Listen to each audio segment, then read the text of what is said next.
Making an impact that matters doesn't happen by accident. It is a series of deliberate actions. I just left the university not long ago, and I feel like I can help them because there were so many things when I was there I had in mind that when I came to the corporate world, it was so different.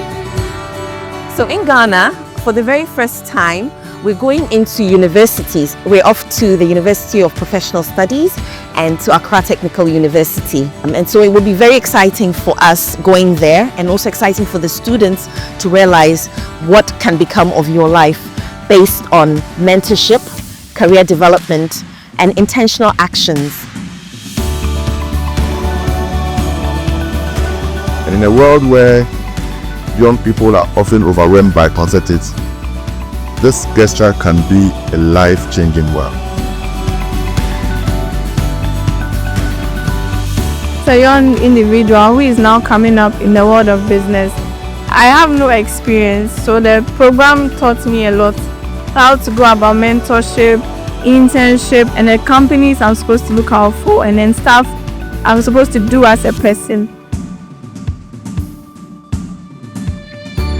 So across the continent today, we have various men and women, professionals within our business, going into schools, playgrounds, community centers, and giving back to society from our time. We call it making an impact that matters. Collectively in Africa, we call it Volunteer Day. A lot of sharing of our experiences, storytelling, letting them know which path we went, and also mentoring. IT is it's a whole business. And that's all. So it's not only accounting that can get you into Deloitte.